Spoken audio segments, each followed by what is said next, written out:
शिक्षा विभाग के अपर मुख्य सचिव और पटना के जिलाधिकारी के बीच प्रशासनिक अधिकारों और दायित्वों को लेकर छिड़ा विवाद अब मुख्य सचिव तक पहुंच गया है।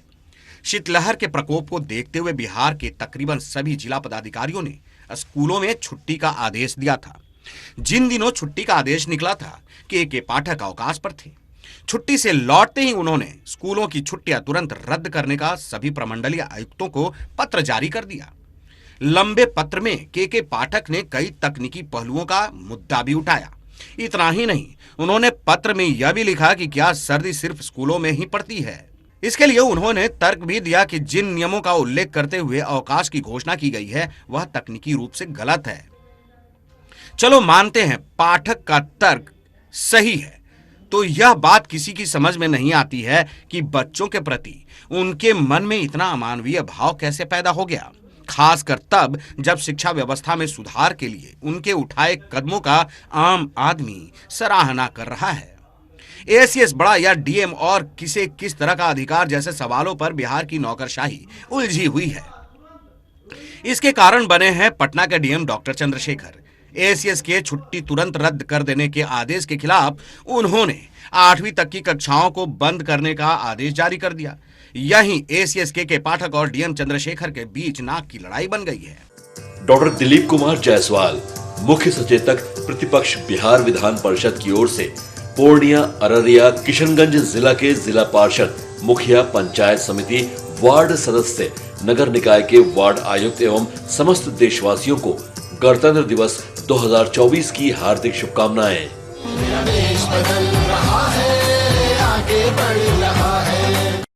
विवाद के मद्देनजर पटना डीएम ने बुधवार को राज्य के मुख्य सचिव आमिर सुबहानी को चिट्ठी लिखकर अपने अधिकार की दुहाई दी है। चंद्रशेखर ने कहा है कि डीएम की ओर से परिस्थिति के आलोक में छुट्टी देने और उसे एसीएस की ओर से रद्द करने का दबाव बनाने को लेकर प्रशासनिक दायित्वों का बखेड़ा खड़ा हो गया है।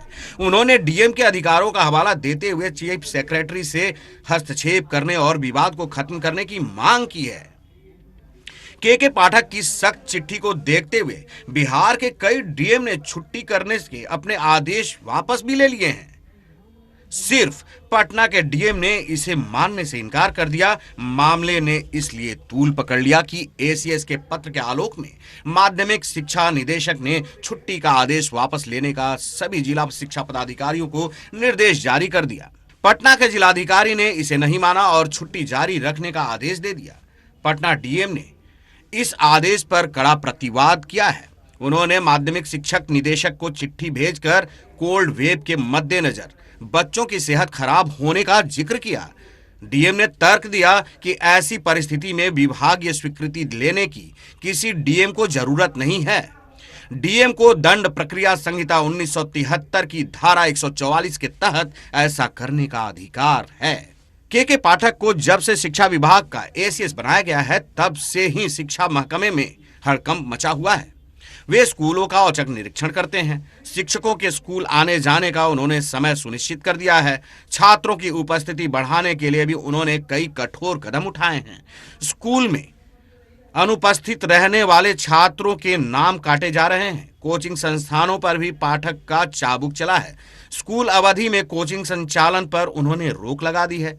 पूर्व शिक्षा मंत्री चंद्रशेखर से उनकी अनबन का परिणाम यह हुआ कि मंत्री का विभाग ही बदल दिया गया। मुख्यमंत्री नीतीश कुमार ने शिक्षा विभाग में सुधार की के पाठक को खुली छूट दे रखी है। उनका अड़ियल और अक्खड़ रवैया अधीनस्थों को नागवार तो लगेगा ही। प्रशासनिक अधिकार और नियमों के पालन के लिए अधिकारियों के बीच छिड़ी जंग में मानवीय पक्ष नदारद है। कड़ाके की ठंड के कारण स्कूलों में बच्चों के बीमार पड़ने और शिक्षक और छात्रों की मौत जैसी खबरें भी आती रही हैं। यह भी सर्वविदित है कि सरकारी स्कूलों में पढ़ने वाले छात्र संपन्न घराने के नहीं होते हैं। मिड डे मील के लालच में ही ज्यादातर बच्चे स्कूल आते हैं।